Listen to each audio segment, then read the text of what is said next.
معانا نور الدين علي المخرج، احنا كلنا هنا انوار. أيوة. وعربية.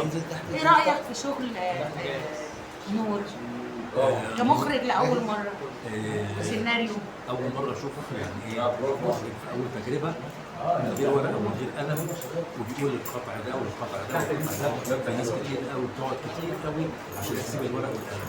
هو سايب الورق والقلم وسايب ايديه وشغال بس ماسك الميكروفون. ده بقى اللي هيجننا احنا. ايوه ده اللي جننا اوريدي. انما هو في الحقيقه متمكن وهيبقى متمكن اكتر من ادواته لما يزداد ثقه بعد عرض هذا الفيلم ان شاء الله اللي هيتيح له فرص التقدم وان شاء الله يعمل الخطوات اللي جايه. استاذنا الكبير استاذ صبري عبد المنعم واستاذه لوسي نجمه الفيلم، وللمره الثانيه بقول شرف لينا اقول امي العظيمه، شكرا على كل حاجه عملتيها لي، شكرا بجد بحبك، شكرا. اكتشفت بقى الاستاذ عبد النور، استاذ عبد النور حسن بطل الفيلم محشور في وسطنا كده. ده الحب لاستاذنا طبعا طبعا.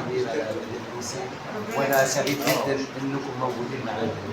الاستاذ عبد النور شرف لي. الاستاذ عبد النور شرفني في بيت المتواضع هو والسيد المخرج. ده شرف كبير لينا. قوي جدا جدا. حسيت ان هم من اهل البيت. ربنا يخليك. يعني انا ما حسيتش بغربه في وجودهم معايا وقضينا وقت لطيف جدا.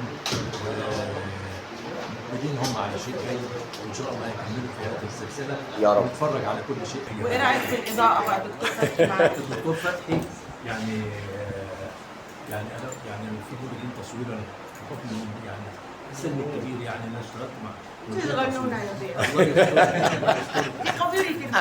الله يسترك يا ست الكل الله يسترك.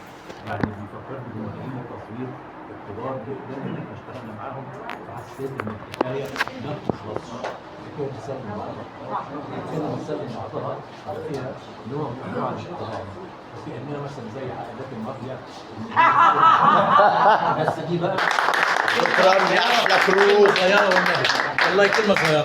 شكرا. كلمه صغيره.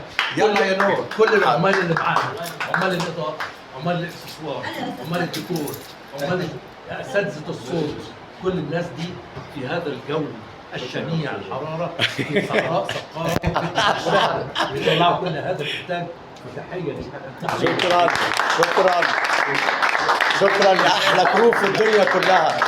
شكرا. استاذ محمد علاء برضه طبعا.